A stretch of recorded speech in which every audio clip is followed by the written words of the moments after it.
Jadi pada saat saya pun sampai harus menerima pukulan sampai bonyok, dikejar pakai parang, itu juga buat saya, dan saya tidak, sampai saat ini saya masih hidup, dan juga begitu banyak ilmu-ilmu yang harus dikirim kepada saya. Dan dia bisa lihat, saksikan sendiri. Keluarga besar saya bisa tahu bahwa kehebatan yang dalam diri saya apa? Karena ada Yesus. Amin. Yesus itu yang membuat saya, Pak, bertahan.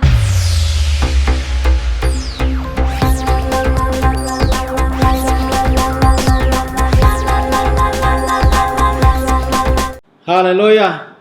Kita lanjutkan di episode kedua, ngobrol-ngobrol, bincang-bincang dengan kakak saya, Kak Abigail. Kita telah banyak membicarakan tadi yang pertama. Sekarang ada lagi yang saya mau tanya-tanya tentang Kak Abi ini. Dari cerita, dari kesaksian ini, yang pertama yang saya ingin tanya, apa perbedaan antara Kak Abi dulu di Islam dengan sekarang ini Kak Abi sudah jadi Kristen dan juga sudah jadi hamba Tuhan ini? Apa perbedaan? Oh, haleluya. Pertanyaan yang bagus sekali nih. Perbedaannya itu ya ada memang secara khusus ya, karena di dalam Tuhan, di dalam kami mengikut Kristus, itu janjinya ya dan amin. Amin. Setiap kita boleh, bahkan orang-orang yang belum percaya Tuhan, bisa membuka Alkitab bahwa hanya Tuhan Yesus yang mengatakan, marilah yang letih, lesu dan beban berat datang kepadaku, aku akan memberikan kelegaan kepadamu. Amin. Itu artinya dalam sekali buat saya. Yang kedua, di mana kita sebagai umat Tuhan yang percaya kepada Kristus, di situ disampaikan bahwa berserulah. Dia suruh kami berseru, Pak. Ya. Berserulah kepadaku, ya, maka aku akan menjawab hal-hal yang tidak engkau ketahui, yang tidak engkau pahami. Ya. Jadi memang kita diminta selalu berdoa. Amin. Selalu merendahkan diri dan selalu bersujud dan memohon kepada Tuhan bahwa hanya Dialah sumber segalanya dalam kehidupan kita. Amin. Walaupun memang dulu juga seperti itu, Pak, bahwa kita berserah kepada Dia, tetapi perbedaannya bahwa dalam Kristus itu ada jaminan. Oh, amin, amin. Tidak ada satu pun di dalam kitab saya yang sebelumnya Dia yang mengatakan, di mana aku berada, engkau berada. Oh yes, amin. Ya. Itu satu buat kami kalau seorang leader, itu yang leader yang luar biasa, yang buat saya, wow, dan dahsyat. Aku mengetahui rancangan-rancangan yang ada padaku mengenai engkau. Ya, amin. Rancangan damai sejahtera, bukan rancangan kecelakaan. Jadi, buat saya, firman yang begitu indah, yang melekat, kalau kita memang harus pahami dengan benar, masukkan ke dalam diri kita bahwa bagaimana janji-janji Tuhan, itu kita selalu damai, selalu sukacita. Amin. Saya, Pak, suara ini pas-pasan. Tapi kalau saya di tempat saya sendiri dan nyanyi, apalagi penyembahan, saya itu suaranya udah kayak, oh luar biasa, oh dahsyat. Jadi saya selalu nyembah kalau nggak ada orang. Tapi kalau di gereja atau rame-rame, saya tahu bahwa lebih lagi. Tapi kalau saya sendiri nyembah. Dan banyak, Pak, kesaksian saya yang setiap orang di ujung tanduk, di ujung bagaimanapun, begitu dia minta doa, dia datang, dia telepon, dia katakan begini, saya nyembah terus saya rekam penyembahan saya dan doakan dia dan kirim ke dia. Itu terjadi dan itu sering sekali, Pak. Dan itu luar biasanya Tuhan Yesus. Amin. Itu yang saya anggap bahwa dasar. Dia juga tidak menuntut bahwa mengikut Yesus itu fleksibel tapi akurat buat saya. Oh, amin. Akuratnya itu gini, dia benar-benar janjinya tuh luar biasa dan itu nyata. Belum pernah sampai saat ini bahwa tidak bertanggung jawab dalam hidup saya. Apa karena saya juga begini Pak, saya tidak diinjilin. Ingat baik-baik bahwa saya tidak diinjilin loh. Ya. Saya dalam kondisi yang mampu. Saya kerja di bank, saya punya apa? Saya tidak sakit, ya, tidak dekat dengan seseorang yang selalu seorang Kristen, enggak. Malah saya 7 hari dalam 7 kali sehari, 7 kali dalam sehari saya sholat, 5 kali sama sembahyang duha, sembahyang tahajud. Sembahyang duha itu sebelum saya kerja pagi, saya sembahyang duha dulu di kantor. Ya. Dan itu saya lakukan. Nah, kalau mengikut Kristus, kayaknya kapan aja, di mana aja saya suka cita. Mau kita di toilet, mau kita lagi kerja apa, nyanyi apa, dan suka cita itu yang saya rasakan. Oh, haleluya. Iya, jadi sangat-sangat berbeda. Mungkin karena saya juga dulu kalau saya ngaji, Pak, saya nggak tahu artinya. Ini waktu saya kecil, saya juga nggak tahu ini cara Tuhan. Waktu saya kecil, Pak, ini ada tandanya di sini. Nih, waktu saya kecil, setiap saya disuruh pergi ngaji, saya lari, kabur. Sampai 4 guru ngaji yang harus ganti saya. Nah, 1 kali waktu saya harus, supaya saya pikir saya nggak disuruh ngaji nih, saya pegangan di kawat pagar kawat punya orang. Ternyata kakak sepupu saya itu narik tangan saya supaya harus ngaji. Jadi itu masuk semua ini dan saya harusnya dibawa ke rumah sakit, dijahit beberapa. Ini ada tandanya sampai sekarang. Ada. Ini bekas jahitan. Dan itu saya ngalamin, saya bilang kenapa ya? Dari kecil saya mengalami bahwa kenapa mesti gini? Begitu harus kami keras, harus gimana? Ya semestanya kan lemah lembut aja. Nah, tapi akhirnya saya bisa ngaji karena gurunya udah harus datang di rumah, saya udah harus diam. Tapi selalu saya nanya sama bapak saya, kenapa ya bapak selalu kalau khotbah, bapak saya kan pengkhotbah. Salah satu pemimpin Muhammadiyah di Makassar. Oke. Jadi ini beliau ini suka tausiah di masjid. Ya. Jadi selalu nanya, Bapak kenapa nggak suka itu khotbahkan itu tentang Isa Al-Masih? Itu kan pernah nanya? Iya, itu kan dia bisa di ajaran itu bikin burung, terus dari ini kan tanah dia terus bikin bisa burung diungkap napas. Kan, ya. Kan kita cerita-cerita waktu kecil, terus dia bilang begini, kau cuman begitu gayanya. Nah, tapi ya, dan bapak saya dulu waktu masih hidup, dia tidak pernah membedakan orang. Itu saya belajar dari dia, Pak.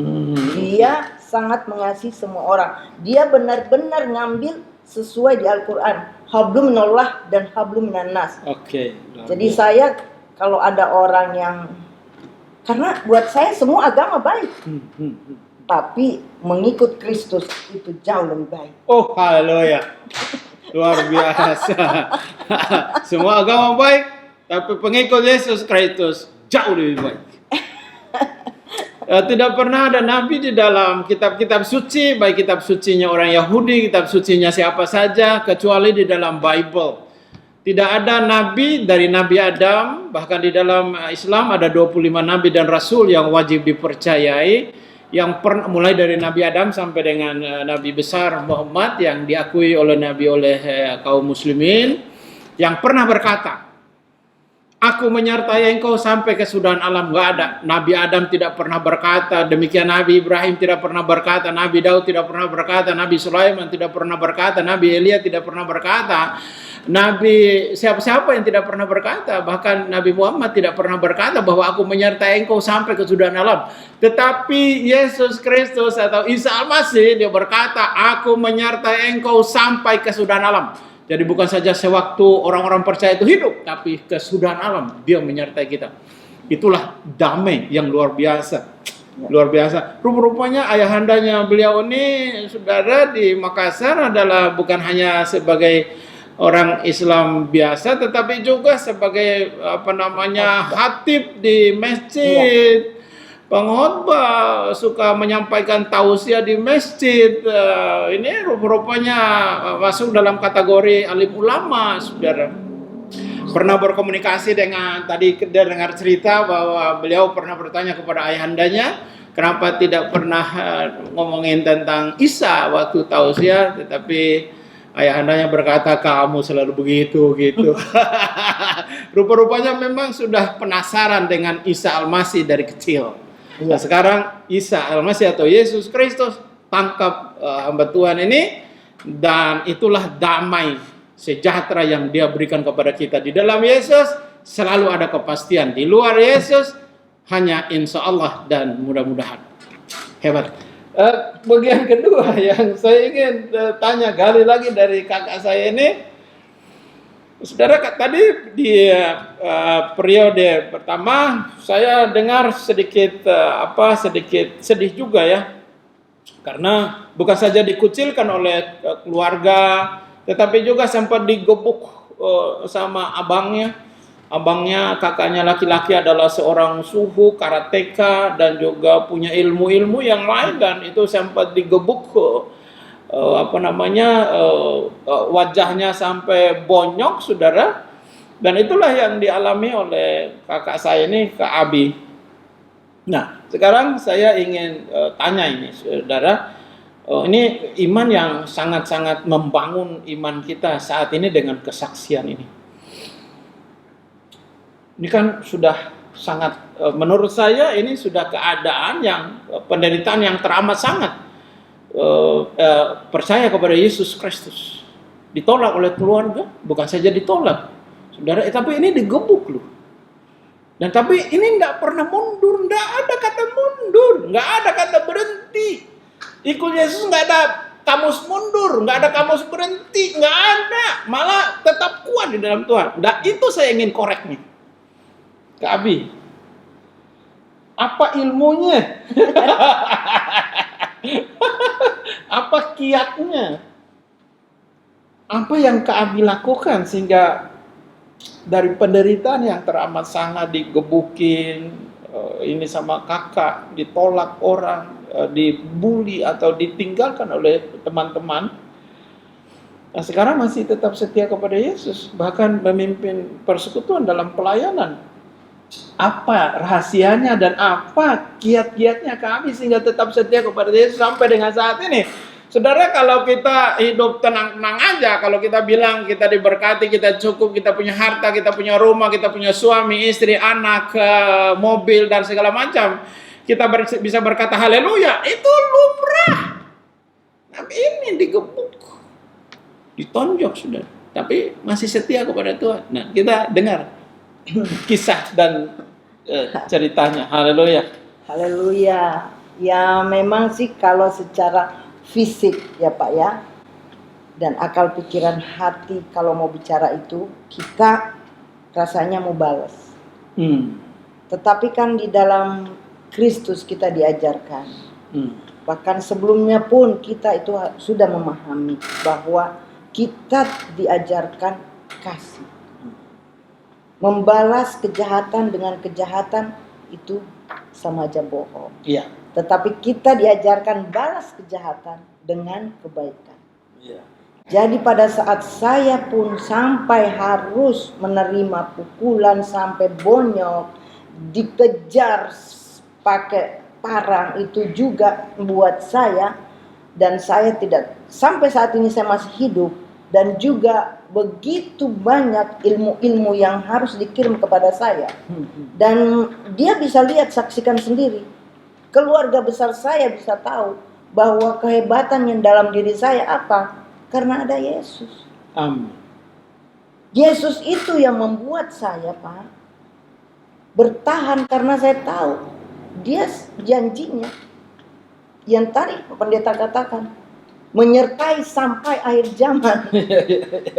Dan dia bertanggung jawab dalam hidup kita. Jadi bukan saja sekarang buat kakak saya yang dia harus diutus pengganti keluarga besar karena om-om saya udah meninggal dan dia harus ke dia dan dia harus lakukan itu semua. Tetapi keluarga besar saya, sepupu-sepupu dan lain sebagainya itu mengucilkan saya. Saya nggak dianggap. Tapi puji Tuhan perlahan-lahan adik-adik saya sudah mulai mau komunikasi. Adik-adik saya. Adik saya. Ada satu memang yang belum. Jadi tinggal bersaudara saya itu, yang adik saya, satu perempuan, yang kakak saya yang pernah pukulin saya itu. Tapi adik-adik saya yang lain sudah mau, ya, dan sudah mau ada ucapan, kalau ucapan Natal. Ucapan Natal. Okay. Nah, jadi itu. Dan saya tetap menunjukkan kasih Kristus. Karena kalau kita nggak begitu berarti kita nggak sama, nggak berubah dong. Ya. Dan itu yang paling utama. Ya. Jadi yang paling utama dalam hidup saya pegang dua kata, taat dan setia. Oke. Taat dan setia sampai akhir. Dan juga 9 buah roh. Oh iya 9 buah roh ya. Iya kan, the first kan adalah love, kasih kan Pak ya. Iya betul. Jadi betul. Kasih itu udah mencakup segitu banyaknya. Bukan aja Pak, datangnya serangan-serangan itu dari keluarga. Sama umat Kristiani pun, wah, jangan tanya. Umat Kristiani pun yang mau gejek-gejek saya banyak dan ada. Tapi saya cuma bilang begini, kok seperti itu ya? Kok begitu jahatnya? Segala macam saya dibuat supaya saya itu seperti di sini. Saya tidak, mental saya bilang, gua enggak runtuh mentalnya. Sebab mental saya dulu saya udah mental atlet. Jadi karena saya dulu mental atlet, apapun yang lu ngomongin, saya tidak akan terpengaruh. Enggak boleh lah, itulah, Bu Abi itu sesat, aliran sesat. Hah? Aliran sesat apa? Masa saya cuma menyebut Elohim saya sesat? Okay. Iya, saya cuma nyebut nama Bapak yang benar, Yahweh, salah, itu sesat. Aduh saya langsung bilang begini, kenapa nih orang-orang jadi sesama Kristen pun ini membuat saya, tetapi saya tetap semangat, nggak akan, karena saya pegang janjinya. Amin. Tuhan itu sangat dahsyat. Dia perlihatkan berapa setiap ada permasalahan saya hadapi, selalu di ujung tahun dia perlihatkan bahwa dia menyertai. Amin. Dan dia tidak permalukan saya. Itu yang saya lihat. Wow, Yesus dahsyat banget. Dahsyat luar biasa. Makanya saya tetap bertahan. Saya cuma bilang, Tuhan sampai kapan PSBB saya tetap, ya pelayanan bagaimana ke depannya, Bapak yang atur. Tuhan. Karena saya orang yang tidak pernah mau datang menyodorkan, tolong dong bantu gue pelayanan aku. Gak pernah saya buat proposal, saya mau pelayanan gini. Nah, waktu pelayan ke orang gila itu, hanya di WA aja, di grup WA. Jika berkenan kalian teman-teman mau untuk menyumbang ke sana, silahkan. Tapi saya tidak ada pemaksaan. Tapi kalau kami buat Natalan Pak di sini, nggak bikin proposal. Semua you bertanggung jawab kata Tuhan. Saya akan menyertai dan engkau tidak akan saya permalukan. Dan puji Tuhan, itu yang sudah pernah. Jadi kalau yang akan datang pun Pak, saya percaya lebih dahsyat lagi. Amin, haleluya. Lebih dahsyat lagi. Jadi kenapa saya tetap nggak apa-apa. Saya dibuang keluarga, saya gimana, nggak masalah. Toh dia tidak bawa saya ke sorga, cuman Yesus yang berkata. Hanya Dia jalan kebenaran dan hidup. Bukan keluarga saya, bukan teman-teman saya, bukan siapa saya. Jadi saya hanya fokus kepada Tuhan Yesus, bahwa Dia memang Tuhan segalanya. buat hidup kita dan buat orang percaya ya. Amin, Itu haleluya. Pak Pendeta. Luar biasa. Luar biasa, luar biasa. Haleluya.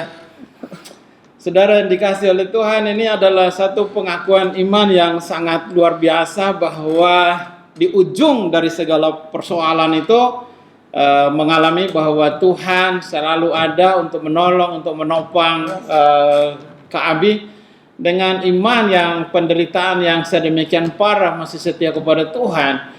Saudara, ini kepahitan bukan saja ada di pihak keluarganya, orang-orang yang berseberangan iman, tetapi juga rupa-rupanya ada di kalangan Kristen juga. Nah, nasihat saya hari ini buat kita, jangan jadi batu sandungan orang, jadilah terang bagi orang lain, jadilah berkat bagi orang lain, jadilah garam bagi orang lain.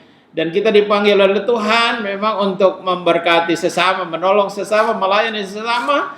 Dan hari ini kalau saudara dengar video ini, ambil keputusan untuk menjadikan Yesus Tuhan dan Juru Selamat, karena Dialah yang menyertai kita sampai kesudahan alam atau akhir zaman. Haleluya. Ini pertanyaan saya lagi buat Kak Abi.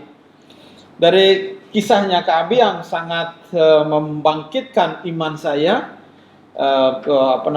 ayahanda juga seorang imam di masjid, terus pengajar juga, jadi ustadz juga, pengkhotbah juga, itu keluarga ya, ayahanda ya. Nah terus Kak Abi juga sholatnya melebihi kebanyakan orang Islam. Iya. Biasanya orang sholat 5 kali satu hari, itu sholat wajib memang. Terus ada lagi di dalam Islam itu saudara, memang ada sholat sholat wajib 5 kali dalam satu hari, ditambah lagi dengan sholat 2 kali. Ada sholat duha itu jam 9 pagi, dan itu lagi ada sholat tahajud antara jam 2 sampai jam 3. Nah sebenarnya sholat-sholat ini sebenarnya ada ayat-ayatnya di dalam Alkitab. Jam 9 itu jam 12, jam 3 petang, jam 5, jam 9 pagi itu sebenarnya waktu-waktu itu adalah waktu-waktu di dalam Alkitab. Tapi kita tidak mau ngomong itu sekarang. Saya mau fokus kepada Kak Abi. Dulu tentu pernah bertanya kepada ayahanda ya tentang tentang penghuni sorga, kan kita mau tujuannya kan ke sorga ini. Nah di dalam Al-Quran surat 138 ayat yang ke-52, memang di sorga itu ada bidadari-bidadari, dan itu laki-laki memang dihadiahi karena dia laki-laki yang soleh, dan nanti dia masuk surga itu dikasih hadiahnya bidadari yang sebaya. Kata surat Al-Quran 38 ayatnya yang ke-52. Nah itu laki-laki, bagaimana dengan perempuan? Mereka itu mendapatkan apa di sana? Kedudukannya sebagai apa? Nah, Kak Abi pernah nggak tanya ayahanda dulu ini tentang wanita-wanita ini apa mendapatkan bagian apa di surga? Kalau laki-laki itu mendapatkan bidadari. Nah, kalau perempuan mendapatkan apa di sana itu, Kak Abi? Waduh, ini pertanyaan yang bagus lagi nih. Kita mengenang masa lalu ya. Yeah. Jadi bahkan saya juga dulu sering ada namanya kan kumpulan-kumpulan wanita, biasa ada pengajian gitu kan. Oh, ya. Kemudian memang bukan saya bertanya aja kepada bapak saya ya, karena waktu bapak saya masih hidup, terus saya kan di Jakarta ya sekolah. Kemudian saya di SMA itu, terus bapak dipanggil Tuhan. Tapi saya pernah bertanya kepada bapak, selain bapak saya juga kepada ustadz-ustadz yang lain. Oh ya, oke. Iya, ustadz-ustadz lain saya nanyanya gini, Pak Ustadz, itu kok kalau di surga nanti laki-laki itu bisa dapat bidadari-bidadari, ya, sementara perempuan-perempuan ini apa dong kerjanya? Ya, enak benar ya, laki-laki nggak fair dong kalau begitu. Terus ya, itu bagaimana menurut Anda? Iya dong, namanya juga laki kan selalu selalu dijawabnya gitu sama Pak Ustadz. Oh, Iya, gitu. memang laki-laki kan seolah-olah bahwa memang raja Iya. selalu memang harus dilayani. Oh, jadi saya jawab lagi nih. Oh, jadi kalau gitu perempuan-perempuan ini, istri-istri nanti jadi pembantu di sana. Ngepel atau apa? Loh, iya dong. Kok tidak ada janji? Karena kalau ada memang di Al-Quran itu dikatakan bahwa lelaki-lelaki itu mendapatkan bidadari yang cantik. Nah, ini sangat buat saya nggak fair. Wanita ini wanita, berarti untuk apa lo wanita? Udah deh. Untuk apa? Sudah di dunia melayani suami dengan baik, dari A sampai Z, terus begitu di sorga nanti dia ngeliatin, dia tontonin dong lakinya dengan bidadari gayanya gini. Wih, sama bidadari, gitu kan Pak ya. Nah itu buat saya nggak fair, fair banget. Jadi buat saya mungkin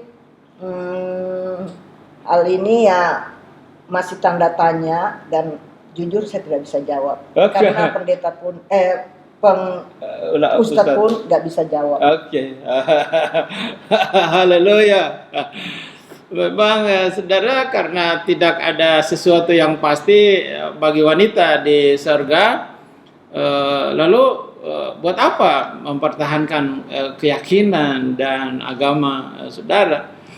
Dan membahas masalah ini, kita lanjut di episode berikut dalam channel MTB Production.